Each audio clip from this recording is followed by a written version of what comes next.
I'm Matt Pridgeon, and this is 3 minutes along God's ancient paths, learning to walk with God in a crazy and chaotic world.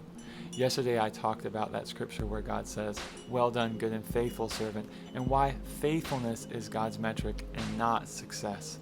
And today I want to talk about the problem of success. So I always think it's funny at the end of like a football game, or the Super Bowl or whatever, you see this 6'8", 300-pound football player, and they interview him and they say, well, what's the secret to your success? And he says, hard work, and the fact that you're 6'8".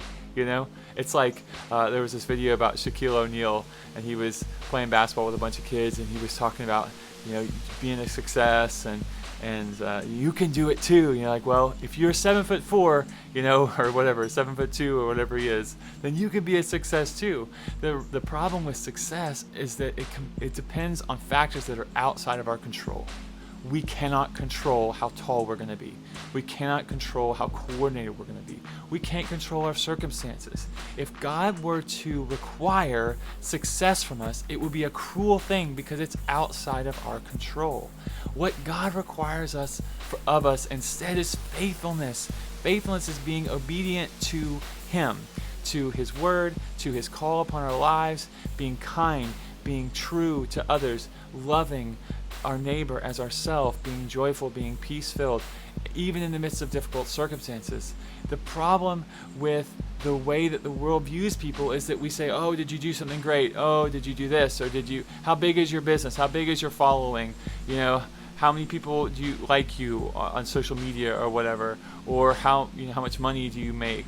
And it's the wrong way to look at life, because we can't control these things. If someone gets a big break, I remember Tom Brady, he's awesome athlete, but he got his break because Drew Bledsoe got injured. What if he never got that break? What if he was never Tom Brady? What if he was always a bench warmer? It's just like we can't control these things. And God is so good because He doesn't expect us to be a success. All He wants us to do is to be faithful. And if you look at Jesus, the cross is the biggest train wreck from the world's perspective. It's a total failure. He's got this group of 12 people, and then this larger group that follows him more at a distance, and he's with them for 3 years, and he dies. It's a terrible failure. But from the eternal perspective, it is a great success because he was faithful to what God wanted him to do. So don't measure your life on success. Measure your life on faithfulness. And this is the time to consecrate ourselves. Do what God has called you to do. If there's something on your heart, even if it doesn't make sense, do it. Do it now, because this is the time for us to return to the goodness of God and the faithfulness of God.